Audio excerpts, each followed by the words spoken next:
Ok WhatsApp ផ្លាប់ទាំងអស់គ្នា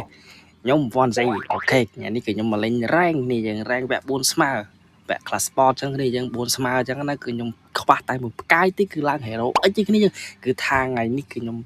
សប្បាយចិត្តមែនតើដែល Channel YouTube របស់ខ្ញុំទទួលបាន100 Subscribe ទាំងអស់គ្នាកុំភ្លេច comment ID នៅខាងក្រោម comment របស់ខ្ញុំដើម្បីទទួលបានរង្វាន់ពីខ្ញុំនឹងចាប់យក ID មនុស្សចំនួន3នាក់ដែលខ្ញុំឲ្យរង្វាន់ហើយអ្នកទាំង3នាក់នេះចង់បានរង្វាន់អីគឺខ្ញុំឲ្យរង្វាន់ហ្នឹងឬចង់បាន style អីគឺចង់បាន style ហ្នឹងចង់បានឈុតកាចង់បានអីចឹងគ្នាយើងគឺខ្ញុំឲ្យតែមួយទេគ្នាយើងចំនួន3នាក់គឺឲ្យតែមួយទេ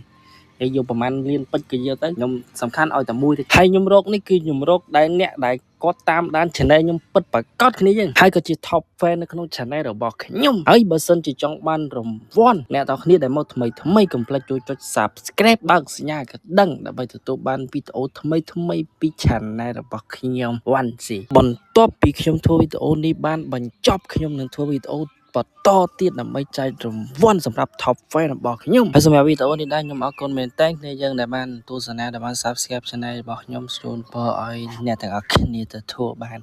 នៅផលិតផលទាំង4ប្រការគឺអាយុបណ្ណទុក្ខផលៈកុំបីឃ្លៀងឃ្លាតឡើយតជុំមើលកែបាច់ខ្ញុំឥឡូវគឺខ្ញុំបាច់ enemy នុកមួយគ្នាយើងគឺថាទៅផ្ដាច់យកមកអត់ទុកច្រើនអីចាស់2នាក់អីបាញ់ផ្ដាច់2នាក់បន្តឲ្យបោះគឺថាអត់ទុក enemy ទេអត់ទុក enemy ទេទុកខ្លាច់ជួយគ្នាឡើងរស់ឡើងវិញប្រវាក់បាញ់នេះឥឡូវសល់មួយស្មើគឺថាស្មើអីយ៉ា